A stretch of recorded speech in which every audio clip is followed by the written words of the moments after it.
Olá, aqui é Renzo Nutitelli, falando do Renzo Procast. Hoje eu vou gravar aqui do celular porque meu computador morreu e foi para assistência técnica.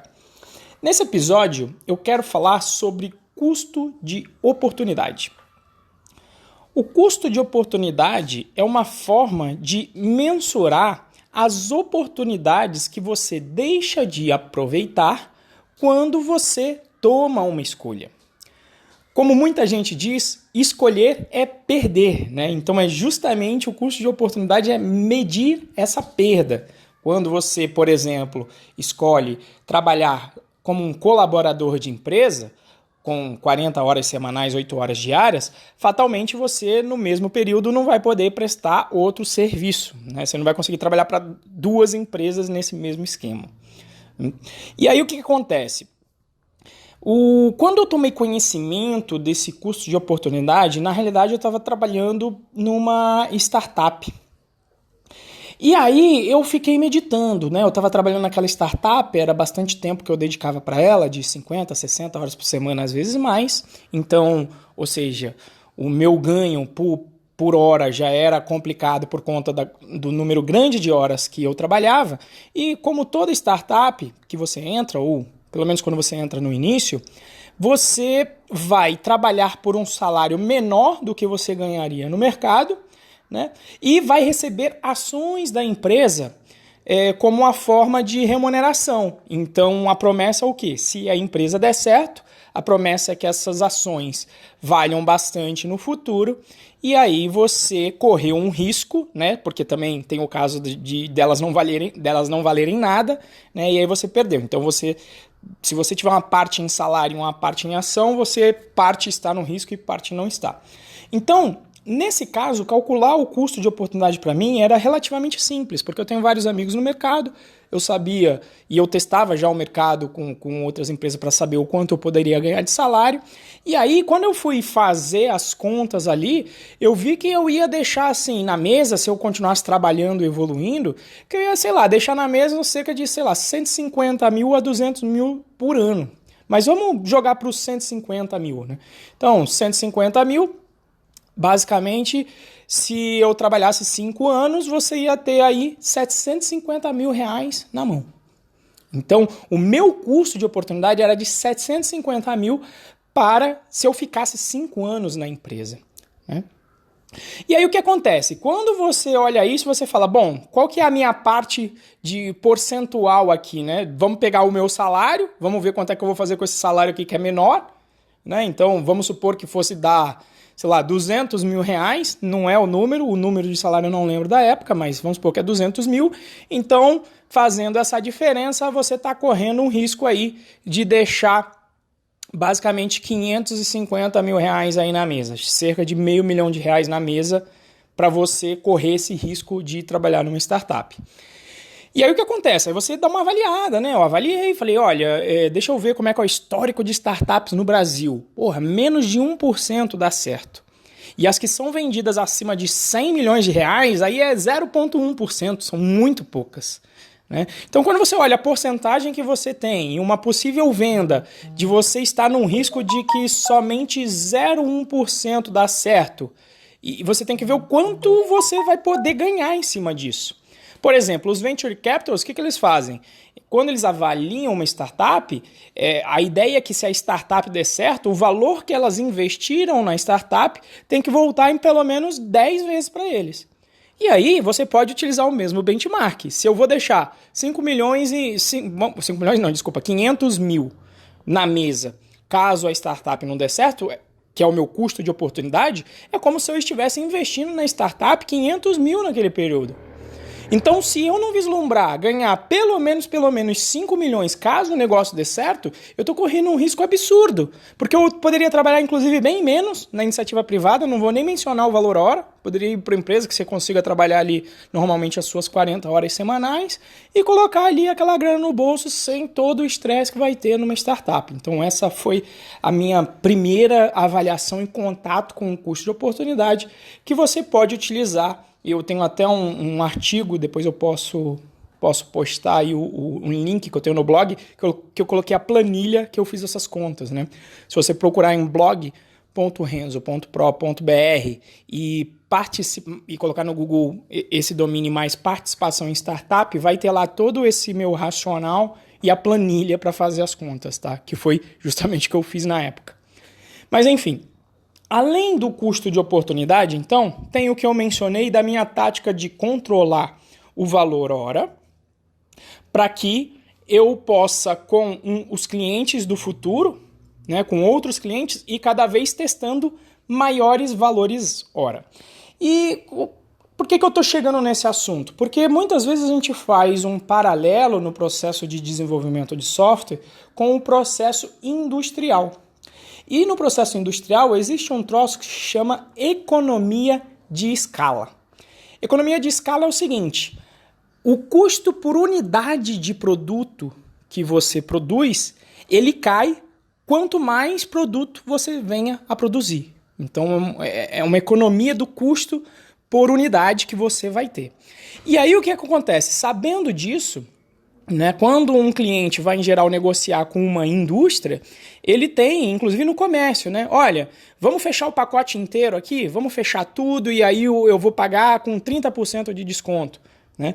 E por que ele está fazendo isso? Primeiro que ele tem um poder de barganha, porque ele vai tirar mais grana do bolso, e o industrial raramente tem uma empresa que esteja trabalhando em 100% de produtividade. Sempre tem ineficiência, ou até mesmo não tem a demanda para você produzir mais, não tem justificativa. Então, quando um empresário ele já tem ineficiência na sua empresa, está pagando a turma para trabalhar 8 horas, mas a turma na realidade só precisa trabalhar 4. Tem lá todo o maquinário para produzir uma determinada quantia, 50% a mais, digamos. Ele já tem tudo isso ocioso. Quando vem um pedido grande, óbvio que ele vai estar disposto a diminuir o valor por unidade de produto. Por quê? Porque com aquele pedido grande, primeiro que ele pode fazer a mesma coisa que o cliente dele fez com os fornecedores, vai lá com um pedido grande de matéria-prima e vai falar, não, você vai me dar aqui 15% de desconto, 30% de desconto. E ele já vai estar utilizando a capacidade ociosa da empresa dele. Por quê? Porque tem o tempo das pessoas que não estão no 100% da tua produção e das máquinas. Então, o empresário consegue escalar o tempo dele, né, na realidade, com o tempo das outras pessoas e com a automação. Né? Já o tempo em si, ele é um recurso escasso. É a moeda mais democrática que existe, porque independente de quanto cada um tenha na sua conta bancária, todo mundo tem 24 horas por dia. Então, sendo ele um recurso escasso, a lógica com o tempo tem que ser diferente. Não pode seguir a lógica da economia de escala. Tá? E mesmo na indústria ainda tem um fator. Quando você tem um negócio, é muito arriscado você ter um cliente só. Por quê? Porque se você tem um cliente só e está baseando todo o teu custo histórico, contratação em um cliente só, se em algum momento ele decidir utilizar outro fornecedor, você vai estar com um problema na sua mão. Né? Então, existe aí já um risco atrelado a você ter um cliente só e a questão da economia de escala. E por que eu estou falando isso? Porque, na verdade, quem me lembrou, esse assunto estava na minha cabeça martelando, mas aí lá dentro do curso Python Pro a gente tem um grupo do curso do Telegram e o João Lugão me lembrou aqui sobre um cliente dele que quis aumentar as horas, né, de trabalho dele e pediu desconto, né? E aí foi o que me motivou a falar disso também. E aí eu estou colocando aqui em áudio o que eu coloquei lá um pouco por escrito. Mas enfim, quando o cliente, por exemplo, vem nessa lógica de, olha, eu estou trabalhando com você, você faz software, né? Você é um freelance, ou tem uma empresa que só você trabalha, né? Você tem a escassez do teu tempo. Teu tempo em geral, vou chutar aqui, tá? Mas vamos dizer, são 8 horas de trabalho por dia. Então, o que acontece? Quando o cliente quer aumentar um tempo, primeiro que você já vai ter aquele risco. Se ele preencher as tuas 8 horas por dia, é tua única fonte de renda. Então, se ele cancelar o contrato, você vai ter problema, você vai ter que correr atrás de cliente. Né? E o outro fator é que o seu tempo é escasso, você só tem 8 horas. Então, se você oferecer todas as horas para esse cliente às 8, você não vai poder colocar em prática a tática que eu falei de fechar o contrato com um preço maior, principalmente se for longo, né? Se você pelo menos encaixar, não, o projeto vai ter 2 meses e aí beleza, eu já vou fechando o cliente para o terceiro mês, para o quarto, para o quinto. Eu tenho amigos que conseguem fechar aí 6 meses já da agenda deles. Mas se você de repente vai para um cliente que vai fechar, não, tem 3 anos de projeto e é um projeto que vai tomar todas as tuas horas, aí fica difícil você fechar um outro cliente que vai poder esperar 3 anos para fazer um software com você.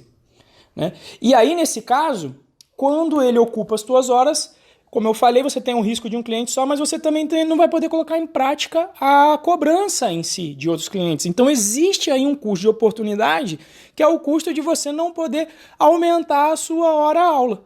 Sua hora-aula. Aula para mim que dá o curso, né? Mas sua hora de desenvolvimento, a sua hora de trabalho. E aí o que acontece? Você vai ter que sempre trabalhar a mesma, mais quantidade de horas de forma proporcional para ganhar aquela grana. Então existe um custo de oportunidade aí. Então, o que eu faço? Quando o cliente ele quer fechar todas as horas do meu dia, na realidade isso não vai ficar mais barato. Não é a lógica de economia de escala industrial. É a lógica de escassez. É o contrário, né? E por exemplo aqui, você vai comprar um terreno, tem 1000 lotes para comprar. O preço é tanto. Só que quando a empresa vai vendendo vários, aí tá ali nos 5 últimos, possivelmente ela vai cobrar mais caro porque agora só tem 5. É escassez, né? Então, quando você tem escassez, o que você vai fazer? Você fala, não, para fechar mais hora vai ficar mais caro. E aí você tem que explicar para o cliente isso. Não, porque, olha, eu já tenho outros clientes aqui que eu vou ter que postergar para te atender, né? Você não precisa jogar diretamente com todos esses argumentos, tem gente que vai ficar meio ofendido. Mas você pode falar, olha, não, é porque eu já tenho aqui outros projetos, ou até mesmo pode ser que você tenha que fazer hora extra. Eu, por exemplo, eu tenho a minha família, eu gosto de ficar com os meus filhos. Se eu tiver que fechar mais horas e isso for tomar o tempo que eu fico com meu filho, qual é o custo de oportunidade de tempo para ficar com meu filho? É intangível, inclusive, né? Então, quando eu entro nessa seara que eu vejo que eu vou ter que tomar o tempo que na minha agenda estaria disponível para o meu filho, aí o custo vai lá em cima. Vai muito lá em cima. Mas aí você não vai fechar o projeto. Não, tá bom, porque eu quero ficar com meu filho, eu não quero fechar o projeto. Se eu fechar um projeto para tomar o tempo do meu filho, a minha conta tem que ser a seguinte, beleza, eu vou trabalhar aqui 2 meses nesse projeto, não vou ver meu filho nas manhãs que eu tinha previsto, mas aí com isso eu vou ganhar uma grana que vai me permitir ficar com meu filho mais tempo depois dos 2 meses e por uns 2 anos. Alguma coisa assim. Não posso ficar no 0 a 0, né?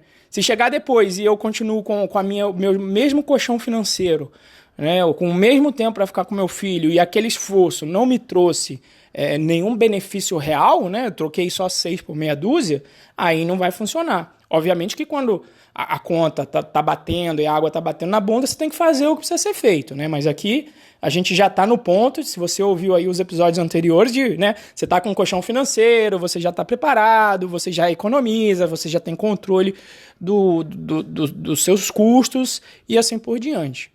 Tá? Então, assim, o que eu queria mencionar nesse episódio era essa questão, então, de não aplicar a mesma lógica industrial de economia de escala, principalmente se você trabalha como um freela e etc. E se você não está aplicando o conceito de custo de oportunidade para conseguir avaliar, né, o que você está deixando de ganhar quando você vai tomar as suas escolhas e poder usar esse dado em seu favor, como informação para melhor tomar a sua decisão, você não está sendo um não está sendo um profissional.